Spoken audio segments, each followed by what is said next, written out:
Vía Pública. ¿Qué tal? ¿Cómo están ustedes? Muy buenas noches. Bienvenidos a Vía Pública.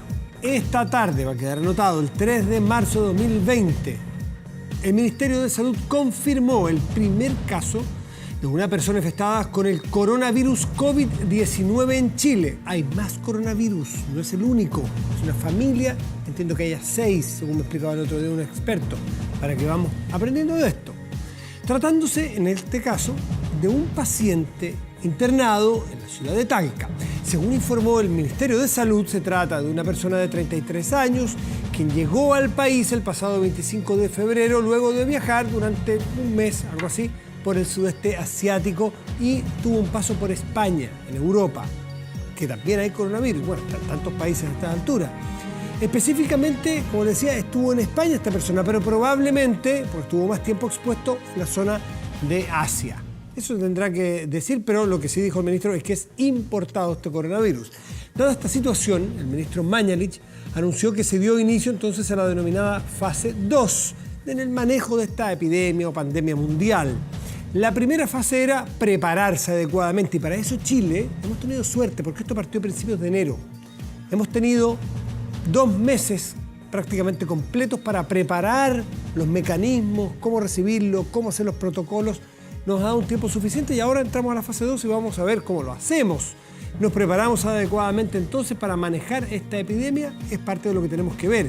Ahora esta fase 2 es identificar a las personas que traen esta infección importada desde alguno de los lugares donde ya está expandido y lograr entonces una contención secundaria, que es tratar con medidas de aislamiento donde haga falta y control para que estas personas que tengan ya el virus no lo contagien. Este es un virus muy pegote, muy pegajoso, de muy alta contaminación respecto de otros virus similares, pero afortunadamente de muy baja mortalidad, aproximadamente el 2%. Ahora se divide o está muy repartido según la edad. Más de 80 años, el 15%, 14,8% de las personas pueden morir, pero antes de los 50 años prácticamente 0%, 0,0 algo. Pero hay que cuidarse. Bueno, la pregunta del día, ¿estás de acuerdo con el protocolo del Ministerio de Educación, que es otro tema, para colegios por el coronavirus? ¿Sí o no? ¿Esto es lo que te ha tocado a ti o a usted en su casa? De inmediato presentamos a Elia Molina, que es la decana de la Facultad de Ciencias Médicas de la Universidad de Santiago y ex ministra de Salud, por lo tanto conoce de protocolos y de salud. Elia, gracias por estar aquí. Muy Hola, buenas ¿qué noches. tal? Buenas noches, Matías. No sé para qué me invitaste, Matías, si tienes, pero vastos conocimientos del virus, de la epidemiología, del manejo. Pero que los periodistas estudiamos en la tarde un poquitito así, con esta profundidad. Los médicos 10 años estudiando. No, pero usted sabía hasta las cifras de mortalidad de los adultos entre los 70 y los 80 y los 80 y los 90, ¿no? Son datos. Te pillé que te sabes los datos al callo, bien. Un poquito de estudio, pero lo que me hace falta es criterio médico, Está conocimiento y otra cosa. Elia, usted conoce como nadie, como quienes han estado en el ministerio, los protocolos y queremos saber cómo nos va a responder nuestra salud pública en Chile. ¿Cómo estamos preparados? Bueno, la verdad es que el coronavirus es un virus que sabemos poco de él. Eso es lo único que quizás deja una incertidumbre, nos deja ciertos espacios donde no hay certezas aún.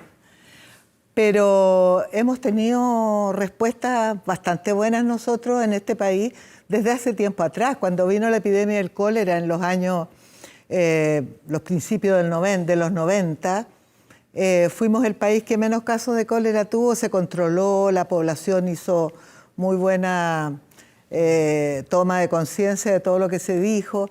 A mí me tocó, cuando estuve a cargo de políticas públicas en el ministerio, me tocó el H1N1, con una excelente respuesta del país. Es un virus respiratorio parecido a este. Virus y bastante complejo porque afectaba a las embarazadas y había mucho riesgo en ese momento. Nos preparamos para el ébola a todo evento, pero no nos llegó ningún caso, por suerte. El ébola tiene una característica, según estuve leyendo, mucho más mortal. Que es mucho más mortal, pero se pega muy poco. No, claro. ¿Es el inverso qué? No, es que se pega, como decimos nosotros, se contagia por contacto. ¿Ah? Ahora, el coronavirus tampoco es demasiado infectante, mucho más infectante es el de la influenza, porque este virus no se mantiene en el aire. ¿Ah? Superficies. Entonces usted no saca nada con andar por la calle con una mascarilla porque el aire no tiene el virus. El virus está en las pequeñas gotitas de fluido que salen por el estornudo, por la tos o por el contacto físico. Pero es bastante más pegote que otro. Entiendo que cada persona que lo tiene puede contagiar a 2,68 personas más. Es cierto, eso es cierto. Pero no sabemos tampoco con exactitud. Sabemos que el periodo de incubación va entre los 12 días y los 14 días. Eso significa que entre que usted contrae el virus y tiene síntomas pasan entre 12 y 14 días. Si es que le aflora, puede que no le aflore, puede que su organismo le gane. Bueno, se piensa hoy día por la baja frecuencia que ha tenido de incidencia de casos en niños, que probablemente los niños contraen el virus y no se enferman. ¿Ah? O sea, como médica, explique. Cualquiera de nosotros que contrae algún virus entra en pugna inmediatamente con nuestro sistema inmunológico. Lógico, para cualquier cuerpo extraño, vivo o no vivo, claro, pero si es vivo con mayor razón. Una espina que uno tiene, claro, el cuerpo lo rechaza. Con mayor razón, cualquier elemento vivo que ingresa al organismo humano inmediatamente despierta, ¿no es cierto?, un sistema que nosotros tenemos que se llaman los anticuerpos y una serie de células específicas que son como un ejército que se pone a resguardar el organismo para que no penetren esos bichitos. Bueno, cuando el sistema inmunológico no es capaz o el bicho es muy fuerte, muy potente, se produce la enfermedad. Por supuesto. ¿Ah? O sea, hay muchas personas que han contraído el virus y nunca lo van a tener. No tienen la enfermedad clínica, claro, pero sí lo pueden contagiar. Exacto. ¿Ah? Claro. Ahora, no sé específicamente el coronavirus porque lo que se ha descrito, porque es un virus muy nuevo, entonces está todo haciéndose muchos estudios, ensayos clínicos, seguimiento, porque se está aprendiendo. Pero una de las suposiciones es que el periodo de infección es el periodo de estado, que se llama, o el periodo clínico, cuando hay síntomas y signos. ¿Ah? Cuando terminan los síntomas y los signos se supone que no hay contagio, pero eso no está absolutamente comprobado. Y también se supone que en el periodo de incubación tampoco hay contagio. ¿Ah?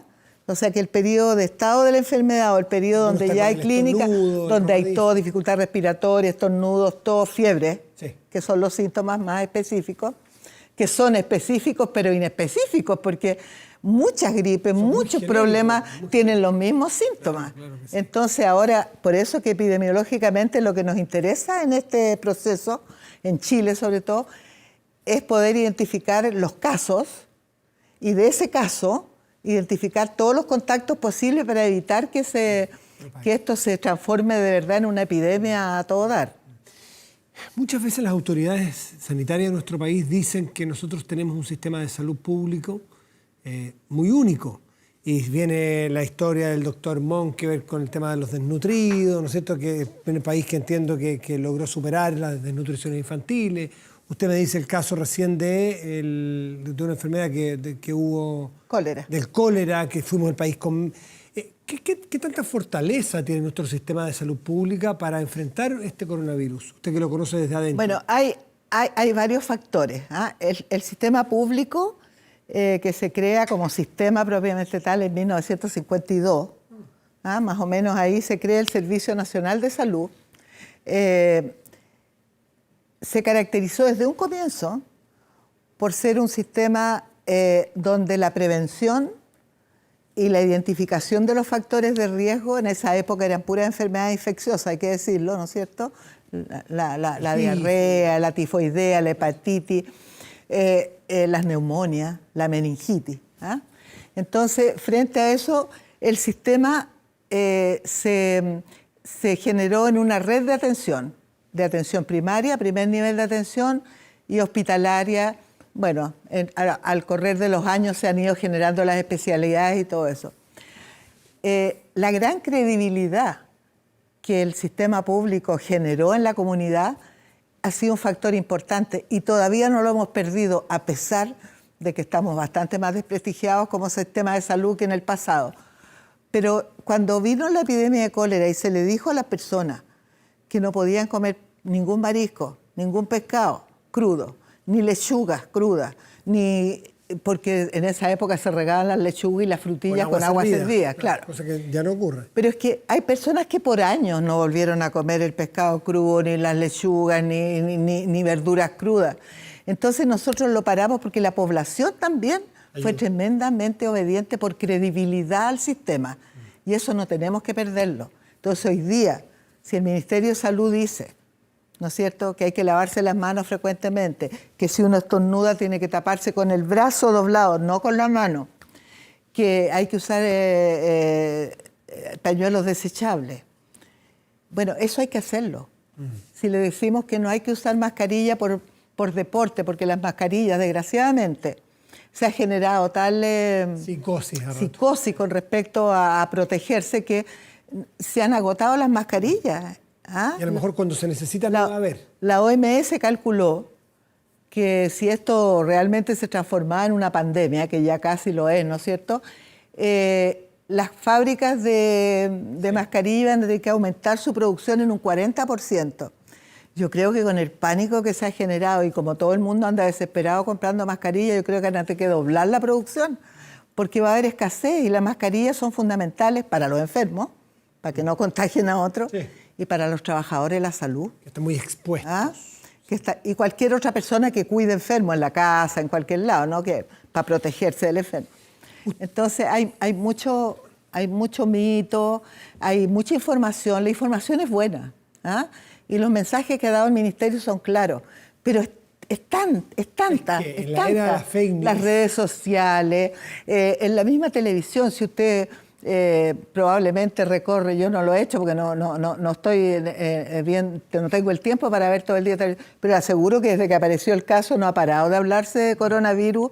Entonces la gente va recibiendo distinta información y eso le genera confusión.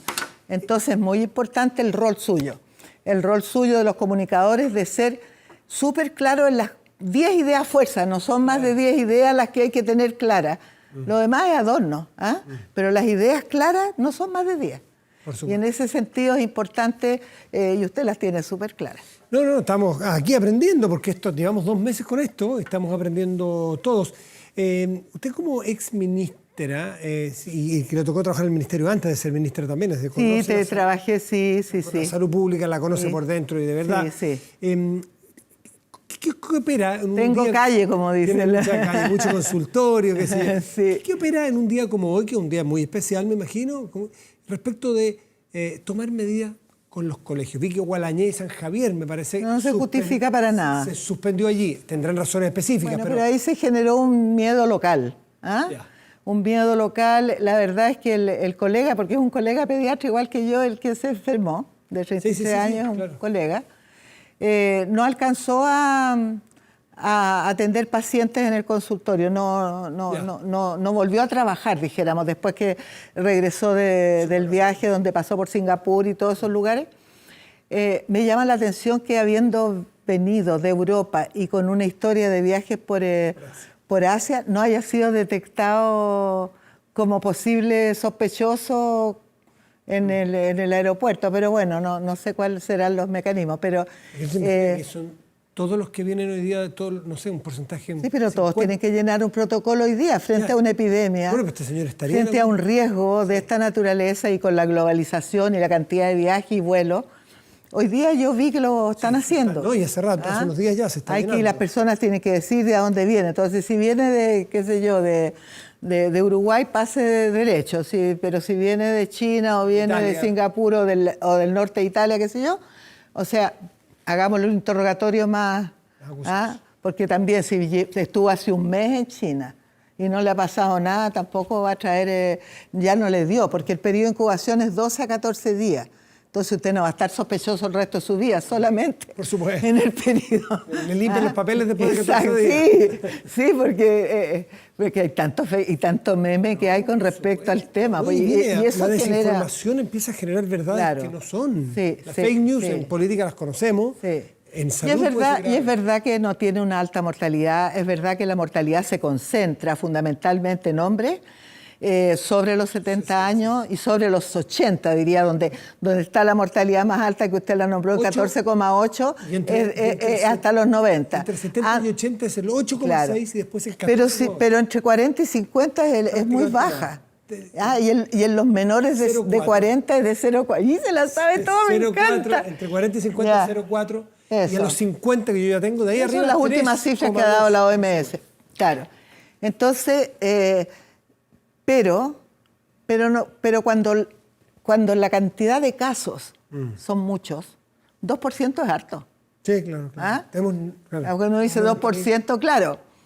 Si son pocos casos, el 2% van a ser pocos muertos, pero usted ve van como 88.000 casos en el mundo, de los cuales el 90% están en China, y se han muerto bastante, claro, por el gran volumen. Pero en todo caso, yo creo que sí, Chile está preparado. China fue eficaz en aislar lo que tenía que aislar, y en China no preguntan mucho. No. China hacen. Se hace. Se dice y se hace. Se manda, sí. Pero sabe usted que en el tema de salud aquí en Chile también. O sea, aquí en Chile también la gente tiene los resguardos necesarios. Ahora,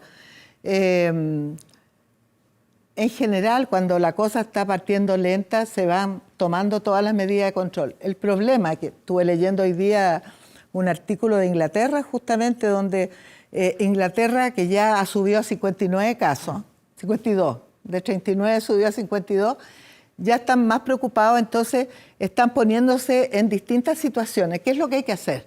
A ver, ¿qué pasa si tenemos tantos casos y tenemos un 40% de los trabajadores de la salud contagiados? ¿Qué hacemos? Entonces ya están preparando equipos de distintas otras organizaciones, ya sea de uniformados, bomberos, distintas personas que puedan asumir ciertos roles. Por eso digo, esto no es para aterrorizarse, pero ni mucho para menos. prepararse y tomárselo en serio. Pero la salud pública tiene que ser anticipatoria. La salud pública no puede ser reactiva. La salud pública tiene que tener un plan de trabajo, un plan de acción, y en la medida que se vayan cumpliendo las distintas etapas, ir modificando. Elia, se habló en un momento de adelantar la etapa de vacunación por la influenza. ¿Le parece absolutamente necesario? ¿Apropiado? No, yo la adelantaría para antes del 26 de... Bueno, hoy día se empezó a vacunar a los trabajadores de la salud, lo cual es absolutamente correcto. ¿Y por qué yo me tengo que ir a vacunar? Es otro virus. Explíqueme por qué la influenza, si es otro virus, es distinta. ¿Ayuda en qué? Lo que pasa es que si hay una patología viral infecciosa que te deja con la inmunidad baja, es la influenza. Ahí puede entrar el... Claro, okay, entonces eso te va a generar casos más graves. De hecho, la vacunación de la influenza incluso en este periodo se amplió a otros rangos etarios para poder proteger más, porque antes se vacunaban las embarazadas, los niños menores de tal edad y los pacientes con enfermedad crónica y los adultos mayores.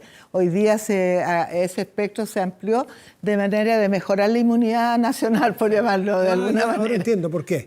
No es para el coronavirus, sino para prepararse. No hay ninguna vacuna en este minuto que sea específica para el coronavirus. No hay ningún tratamiento que sea específico y que se haya demostrado que tenga ninguna utilidad, ningún antiviral hasta ahora, pero se está avanzando rápidamente en investigación para tener en unos 6 meses más al menos alguna respuesta. Lavarse las manos por 20 segundos.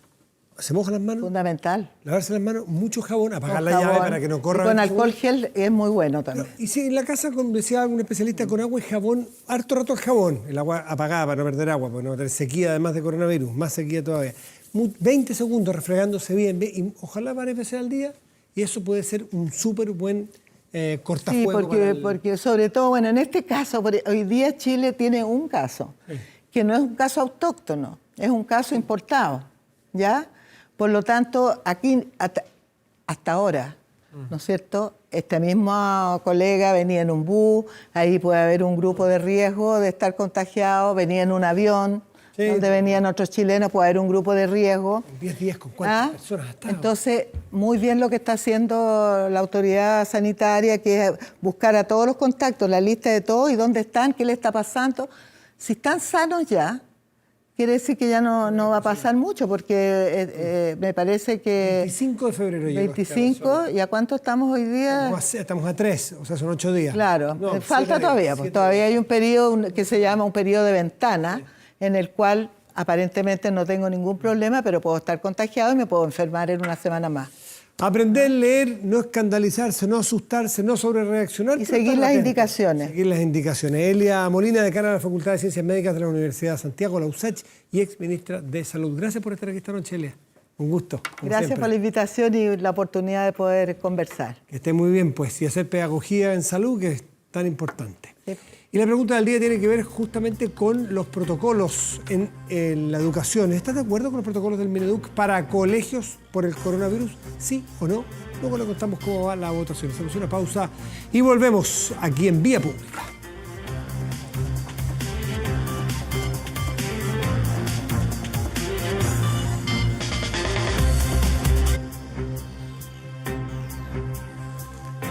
La cosa está que arde, no por el coronavirus.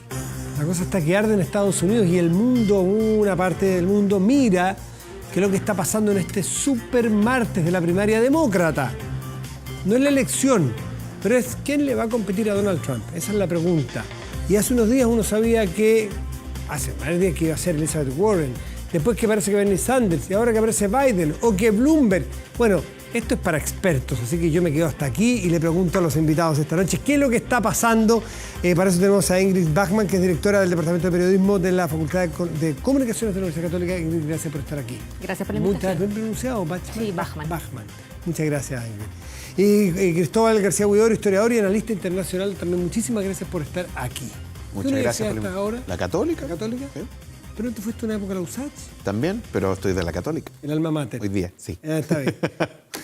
Ya, ustedes cuéntenme, porque me estaban diciendo que estaban afuera, que la cosa está que arde. ¿Cuál es la noticia del momento en este Supermartes? Y después explicamos qué es lo que es Supermartes, por qué es tan importante, en fin. A ver, una de las primeras cosas que Warren se desinfló completamente. Impresionante. Y que en el fondo ahora el tema es si va a ser Biden o va a ser Bernie, pero ya se están consolidando digamos, ambas carreras y los resultados van a estar tarde. O sea, recién muchos lugares están cerrando recién ahora y resultados más bien de boca de urna y de votos temprano. Y es voto más bien dividido, pero en general de lo que yo he visto a Biden le ha ido mejor de lo que se esperaba originalmente. O sea, como le fue en Carolina del Sur, claramente le dio un impulso que le ha servido y podría estarse consolidando. Y el impulso, porque viene con un impulso y eso ahí tiene una inercia, pero además tuvo que se bajaron dos candidatos que lo apoyaron a él, Buttigieg y Klobuchar. Entonces, ¿cómo lo ves tú? ¿Qué es lo que has visto de esta noche que lo más te ha llamado la atención? Bueno, a ver, aquí estamos viendo primero la política norteamericana funcionando. ¿En qué sentido? Tradicionalmente, el espectro político norteamericano, al menos dentro del mismo Partido Demócrata, porque uno piensa que el Partido Demócrata es un partido de izquierda, derechamente de izquierda, y en realidad los demócratas tienen varias almas. Hay un demócrata liberal, hay un demócrata socialdemócrata, ¿no es cierto?, que vendría a estar más cerca de lo que sería Bernie Sanders, ¿no es cierto? Hay demócratas centristas y demócratas derechamente que pertenecen a la derecha, ¿no es cierto?, que incluso se sentirían un poco más cómodos votando por Donald Trump que por Bernie Sanders, indudablemente. Entonces, hoy día vemos la arremetida del centro y de los liberales al interior del Partido Demócrata, y eso lo representa Joe Biden. Para que nos identifiquemos, es muy Obama lo que está surgiendo, ¿no? Porque Biden fue su vicepresidente, ¿o no? A ver, a pesar de que Joe Biden ha tratado de explotar hasta la náusea su amistad y su cercanía con Obama, no le ha resultado. De hecho, programas norteamericanos han hecho mofa precisamente de esto, porque cada vez que Joe Biden habla, en algún momento saca a Obama y Obama no ha dicho nada respecto a él. Absolutamente de ningún nada. Candidato, la verdad, pero no ha dicho que sea su candidato ni nada como eso. Se ha guardado expresamente de decir cualquier nombre, de decir que apoya a alguien. ¿Por qué? ¿Por respeto? ¿Por presidencia? No, dijo que iba a ser por respeto, que quería, claro, en el fondo por presidencia, que no quería influir, que quería que esto fuese de las bases, pero es igual, es revelador. Ahora, es indudable que después cuando se haga la convención demócrata y si el asunto está muy, muy peleado, va a tener que salir a decir algo. A decir algo y de alguna manera elegir al papable, ¿no es cierto?, al presidenciable. Pero nuevamente, tenemos que ver cómo, y la Ingrid tiene razón, estamos recién partiendo. Hay algunos estados que ya se han declarado para Biden, por ejemplo, y otros que para Bernie Sanders. Vermont, por ejemplo, que es su estado. El senador ahí. Pero perdón, hoy tú dices que algunos estados que hoy ya se han declarado triunfadores, Ingrid. Claro, está Alabama, Vermont, Para Sanders, para cada uno. Claro, Carolina del Norte está básicamente para Biden también. sí. Pero lo realmente importante, a ver, de los casi 2.000 delegados que escogen los demócratas, digamos, este día se eligen más de 1.000. Claro. Entonces, harto. O sea, De los 2.000 totales de toda Claro, la carrera. de toda la carrera. Por eso eso de supermartes, porque en realidad es muy intenso y hay varios que son de estados grandes y populosos. Claro. California, Texas, Minnesota. Claro. Son estados donde hay un peso importante. En el fondo, como en 4 estados sumas 1.000. Y de hecho, fíjate tú, ahí está el tema. En estos momentos, por ejemplo, Bernie Sanders está ganando en Texas. Son 228 delegados, ¿ya? Y California son 415. Te lleváis California, te lleváis Texas, te llevas la mitad del supermartes para la casa. Es probable que Sanders podría ganar en California, ¿ya? Es un estado que de alguna manera tiene tendencia más izquierdista y que Lo perdió frente a Hillary Clinton la vez pasada. Sí. Lo perdió Claro. 53-47, algo así, me parece. Y en ese sentido no me sorprendería que igual Warren recupera algo en California, porque es de California, mucha sí. sensibilidad de por lo menos cierto sector de Claro, California. y que le robe votos, pero le va a robar votos a Sanders, ese es el Exacto. tema. En Massachusetts, por ejemplo, es el caso más notable, porque ahí están Biden y Sanders, va ganando Sanders, pero por 70 votos, hasta hace un rato atrás. Y es el estado de Elizabeth Warren donde está perdiendo. Ella es O sea, de senadora hecho, y- creo que está quedando cuarta. Creo que Cuarta, le está ganando lo último que vi, de nuevo, Bloomberg. boca de urna y primeros votos, le está ganando, Claro. tercero está Bloomberg. Exactamente. Tienen un bueno, le llaman el techo de cristal, ¿no? Puede decir, tienen un rollo, tienen un complejo, tienen temores, no sé, pero las mujeres para las carreras electorales norteamericanas no logra penetrar en el electorado como uno ya a esta altura de la modernidad, uno debería suponer que no fuera tema. Y bueno, lo es, y perdón, o sea, hasta no tan reciente era tema en Chile y en Claro. otros países, y mucho sobre todo la cobertura que tuve respecto de Elizabeth Warren es muy parecida a lo que hicieron con Hillary Clinton, en el sentido de que era palos porque bogas y porque no bogas. Es que esta mujer es muy fría, es muy calculadora, es poco femenina, pero si es femenina, es débil, o sea, es la persona que tiene que lidiar con, no sé, el teléfono rojo, entonces ya es competente, pero no sé, y tanto que aquí, que allá, y al final es como, no es muy agresiva con los contendores, pero no es tan agresiva con esto, o no es decisa. Le han criticado también bastante. En el fondo, ser muy temprano, me parece a mí, una narrativa de que era muy competente, que tenía un plan interesante, pero que sorprendentemente no le iba bien en las encuestas. Entonces se armó como un discurso derrotista, encuentro yo, que ella no logró revertir hasta más bien recientemente, cuando ya se tiró de plano contra Bloomberg, que además entró muy tarde en la carrera, o se tiró muy fuerte contra ciertos temas. Su propia propuesta, que una es más fuerte, que era este plan de salud que estaba promoviendo, causó mucho resquemor, y yo creo que parte del problema que ha tenido Warren es que genera efectivamente urticaria mucha gente que dice preferimos un candidato que sea un más seguro contendor contra Trump. En el fondo, más bien un voto, en el fondo, Voto anti-Warren voto y un voto útil, útil, más que un voto así como de que queremos, en el fondo, de que no nos guste ella como candidata propiamente Claro, tal. por lo que leí, bueno, sabemos que Sanders no es demócrata, es independiente. Fue militante del Partido Demócrata, pero renunció a su militancia y lleva 20 años de Donald Trump independiente. también fue militante demócrata. Claro. Sí. Bueno, estuvo en varios partidos, Donald Esto es Trump. No, bastante pero es líquido. independiente, Sí. y de hecho ya la elección pasada fue uno de los temas que decía que el establishment del partido estaba contra él, y de hecho si uno piensa ahora y ve las tendencias, el establishment está con Biden. Pero eso, ¿no se ha demostrado ahora que el establishment demócrata frente a la oportunidad o más bien al crecimiento de Sanders, el caso de la renuncia de Buttigieg y de la otra... Amy Klobuchar. De Klobuchar, no es justamente, no porque les guste Biden, es porque, bueno, tenemos que Biden es el que le va mejor entre nosotros, Es un apoyémoslo a él. anti-Sanders. Es un anti-Sanders, Sí. pero ¿es anti-Sanders o es para pelearle mejor a Trump? A ver, lo que pasa es que, bueno, es como de la misma Es que no familia. es lo mismo, porque anti-Sanders podría leerse anti-izquierda dentro del Partido Demócrata. Pero al mismo tiempo también, por eso no hay que dejar de entender, Matías, que el Partido Demócrata no es un partido homogéneo. ¿Ya? No es un partido donde es un partido claramente de izquierda o es un partido claramente de Un derecha. bipartidismo no pueden ser muy Claro. monolíticos, Bueno, tienen eso- que ser matizados. Pero cuidado, porque en el Partido Republicano uno tiende a ver más, a ser más Menos monolítico. consistencia. Más consistencia. Menos matices, ¿sí? Sí. Pero sigan habiendo matices dentro del mismo Partido Republicano. Pero en el Partido Demócrata es mucho más variopinto, ¿no? Y en el caso de Sanders, que es un personaje que tiene un discurso que, al menos comparando un poco la plataforma que tuvo el 2016, me parece que se ha radicalizado un poco más. ¿ya? El propio Sanders. El propio Sanders. Y el discurso, porque, por ejemplo, cuando uno veía la campaña de Bernie Sanders, uno decía, bueno, está un poco más a la izquierda que Hillary Clinton, pero no mucho más. Entonces, al final, es un demócrata más progresista que Hillary Clinton. Y ahora, derechamente, él mismo se ha declarado un socialista democrático, que no es lo mismo que ser socialdemócrata, por un lado. Y, en segundo lugar, también ha tenido algunos problemas, ¿no es cierto?, al condenar las dictaduras en Venezuela, en Cuba, en fin. Y eso le ha generado mucha urticaria, mucho anticuerpo, mejor dicho, al interior del mismo partido. Entonces, por eso, lo que estamos viendo en estos momentos es que podría ser un voto perfectamente anti-Sanders, pero al mismo tiempo también, por la plataforma que él tiene, es un voto útil para impedir que Trump se convierta en presidente nuevamente. ¿Y qué tiene que pasar en estas primarias, Ingrid, para que no sea la carrera corrida que algunos suponen que es para noviembre cuando Trump enfrente a cualquiera de estas personas? La verdad es que es bastante impredecible. O sea, piensa hace 4 años. ¿Cuál es el mejor escenario? No, pero en serio, piensa hace 4 años. Todos descontaron a Trump desde el principio, cuando eran 11 candidatos o precandidatos republicanos y todos se reían de él y era el candidato chiste y fue pasando, y llegó a todas las etapas hasta literalmente ganar la elección del país.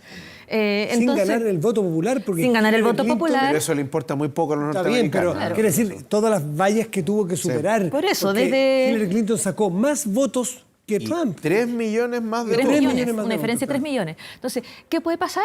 También hay imponderables desde, no sé, coronavirus en Estados Unidos, desde una respuesta sanitaria, conflictos internacionales, todo el tema de, por ejemplo, conflicto de relación comercial con Europa, con China, puede ser un tema y también de repente esta es, digamos, la época en que salen los escandalillos, que se recuperan, que salen, que te vuelven con, digamos, con todo digamos, los recibos de todo lo que dijiste antes, de, mira, en 1993 pasó esto y esto otro. Pero además yo agregaría otra cosa más.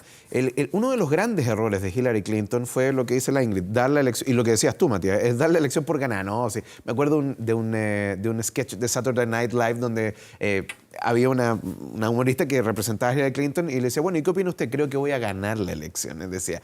Y a ese nivel de exitismo se llegó. El problema es que Hillary Clinton no hizo campaña en 3 estados que eran del Rust Belt, que eran los swing states, que se llaman, que cambian de demócrata a republicano, etcétera, y que eran estados que habían sido muy golpeados por la crisis económica, la subprime, y al mismo tiempo Trump sí había ido a hacer campaña ahí, le dijo a la gente, yo estoy enojado igual que ustedes, yo voy a hacer algo por ustedes, y Hillary Clinton ni siquiera se apareció por allá porque pensaba que los estados estaban ganados. Entonces, ojalá que Joe Biden no cometa ese error, ojalá que le hable a sus votantes ahí y logre también esos 3 estados que fueron cardinales en la elección. Trump estuvo a punto de perder Florida en un momento, pero no fue así. Ahí es más difícil que Biden gane hoy día, pero nunca se sabe. Y está también el rol del votante demócrata. Hubo muchos, digamos, votantes que era pro Bernie, que se negó a votar por Hillary Clinton hace 4 años. O sea, era un voto descontento. En parte, también yo creo que fue culpa del propio Bernie Sanders, que demonizó a Hillary Clinton bastante, como que hasta el día de hoy. Y de hecho también ahora se agarra con la Elizabeth Warren también. O sea, eso está bastante repetido. Entonces, y de hecho muchas encuestas, tú ves que ahora le preguntan a quién sería su candidato en las primarias. Pues, si no gana su candidato, ¿estaría dispuesto a votar por en la presidencial? Y ahí hay bastante variabilidad de un estado a otro, o sea, y de un candidato a otro. O sea, los de Bloomberg dicen, sí, yo sería capaz de votar por este otro, pero hay otros que dicen, no, yo nica voto por, no sé, por un Bernie o al revés.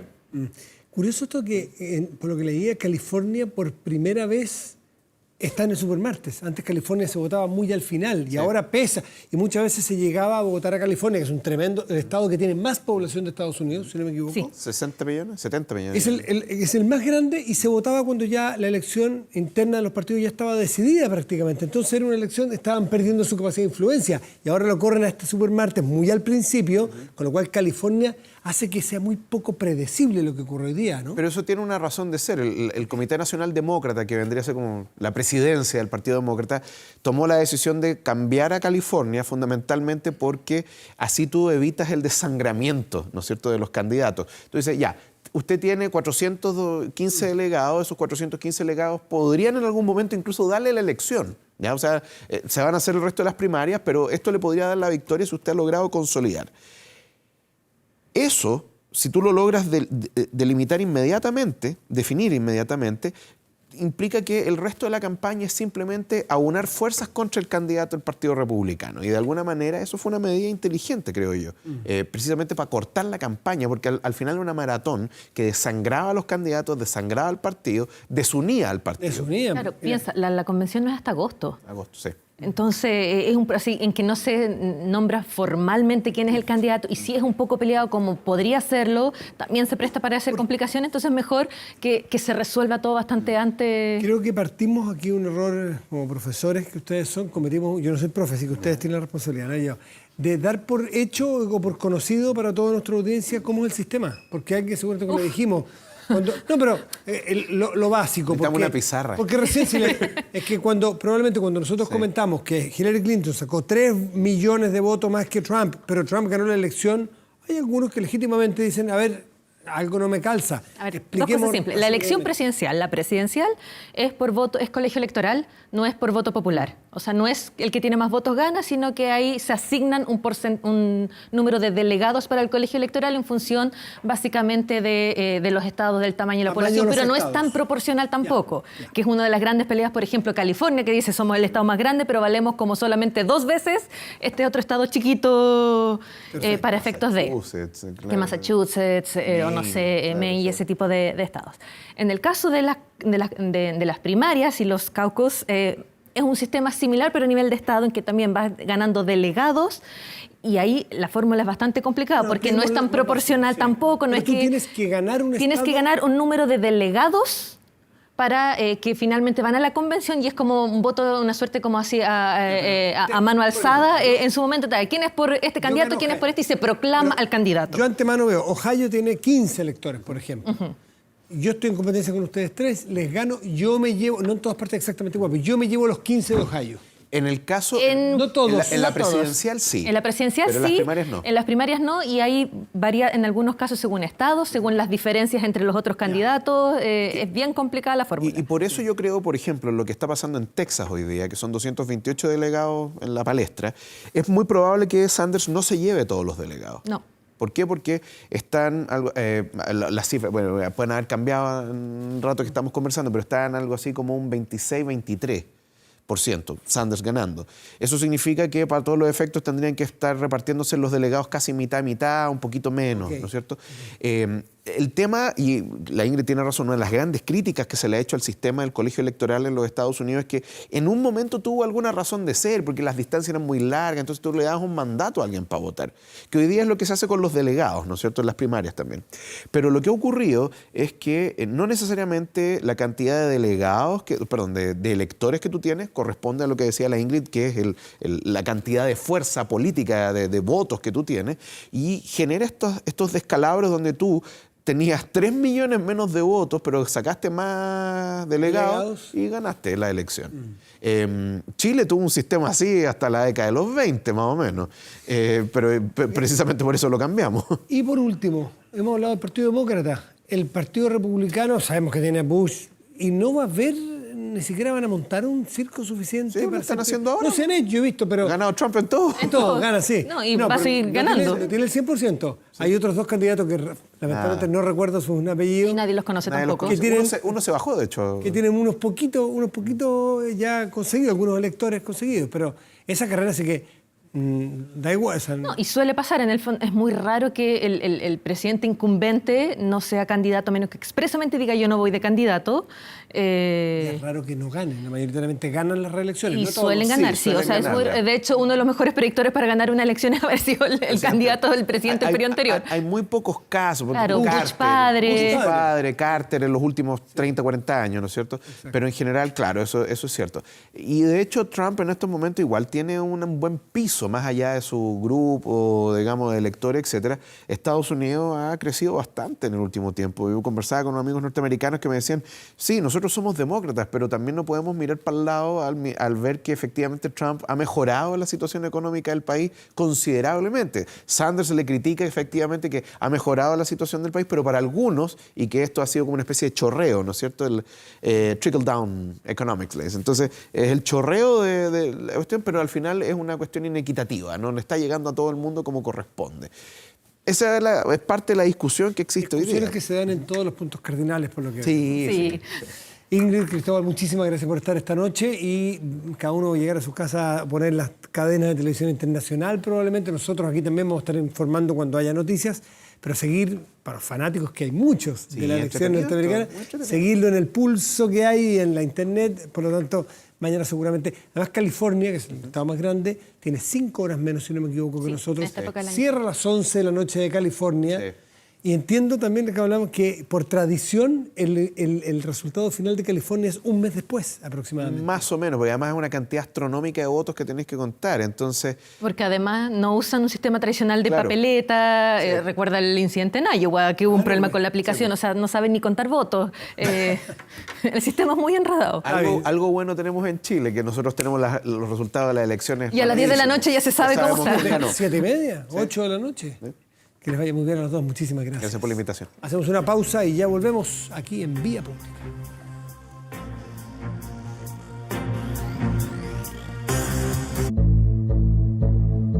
Ya estamos de vuelta. Estaba mirando aquí en las aplicaciones de los diarios norteamericanos cómo van las elecciones, porque este rato que estuvimos conversando la cosa varía. Bueno, vamos con la pregunta que teníamos, ¿le parece? ¿Qué le parece si está de acuerdo con el protocolo del Mineduc respecto de los colegios para los coronavirus?